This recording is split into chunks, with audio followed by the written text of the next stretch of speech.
வணக்கம். இன்றைக்கி நம்ம பார்க்க போகிற சமையல் ஒரு அருமையான பாசிப்பருப்பு தக்காளி கடையில் எப்படி செய்யலாங்கிறத பார்க்கலாம். இட்லி, தோசை, சப்பாத்தி, சாதம் எல்லாத்துக்குமே சூப்பராக இருக்கும். இந்த ஒரு சைடு செஞ்சிங்கன்னா சிம்பிளாகவும் இருக்கும். ரொம்ப கொதிக்க விடணும்னு அவசியம் இல்லை. 1 பார்ட் குக்கிங்காக சூப்பராக பண்ணிடலாம். வாங்க எப்படி செய்யலாங்கிறத பார்க்கலாம். ஒரு குக்கர் எடுத்துக்கலாம். தேவையான அளவுக்கு எண்ணெய் சேர்த்துக்கலாம். எண்ணெய் சூடாகவும் 1 டீஸ்பூன் கடுகு சேர்த்துக்கலாம். 1 டீஸ்பூன் உளுந்து சேர்த்துக்கலாம். கருவேப்பிலையில் சேர்த்துக்கலாம்.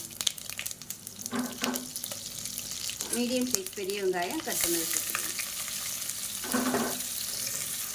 இந்த வெங்காயம் வதங்கிட்டு இருக்கட்டும். இதுக்கு இடையில் பார்த்தீங்கன்னா ஒரு 1/4 மூடி துருவன தேங்காய், 3 டேபிள் ஸ்பூன் பொட்டுக்கடலை, ஒரு 5-6 பச்சை மிளகாய், இது எல்லாத்தையும் நைஸாக அரைச்சிக்கலாம்.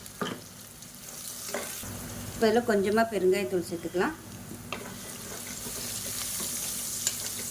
இது கூடவே மெஷரிங் கப்பில் 1/4 கப் அளவுக்கு பாசிப்பருப்பு நல்லா ஊற வச்சு வச்சுருக்கேன். அதையும் சேர்த்துக்கலாம். கழுவிட்டு ஊற வச்சுருக்கேன். அதனால் தண்ணியோடு அப்படியே சேர்த்துட்டேன்.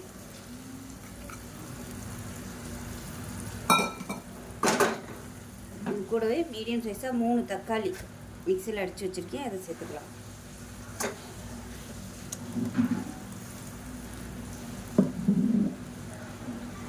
இது கூடவே தேங்காய் அரைச்ச பேஸ்ட்டையும் சேர்த்துக்கலாம். இது கூடவே 1 டேபிள் ஸ்பூன் மிளகாத்தூள் சேர்த்துக்கலாம்.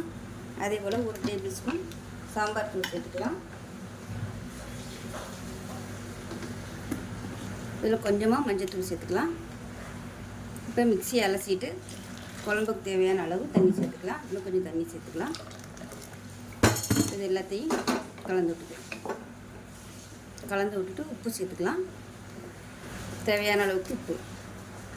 இப்போ இதில் ஒரு கை அளவுக்கு கொத்தமல்லியில் சேர்த்துட்டு கலந்து விட்டுடலாம். இப்போ இதை மூடி விட்டுடலாம். குக்கரை மூடி வச்சுட்டு நல்லா ஒரு 5 நிமிஷம் விட்டுட்டு ஸ்டீம் போனதுக்கப்புறம் பார்க்கலாம். இப்போ நல்லா ஸ்டீம்லாம் இறங்கிடுச்சு. எப்படி இருக்குன்னு பார்க்கலாம். இந்த மாதிரி தான் இருக்கும். இப்போ கலந்து விட்டுக்கலாம். இப்போ இதில் தண்ணி தேவைப்படுச்சுன்னா நல்லா சூடான தண்ணி ஊற்றி நல்லா கொதிக்க விட்டுட்டிங்கன்னா சூப்பராக ரெடி ஆயிரும். ஸோ இதோட இந்த அளவுக்கு கெட்டியாக வேணும்னு நினச்சிங்கன்னா இப்படியே விட்டுடலாம்.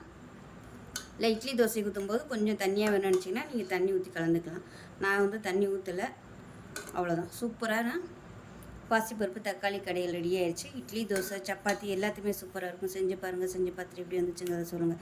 வீடியோ பிடிச்சின்னா லைக் பண்ணுங்கள், கமெண்ட் பண்ணுங்கள், சேனலை சப்ஸ்கிரைப் பண்ணுங்கள், பக்கத்தில் பெல் பட்டனையும் ப்ரெஸ் பண்ணுங்கள். நன்றி.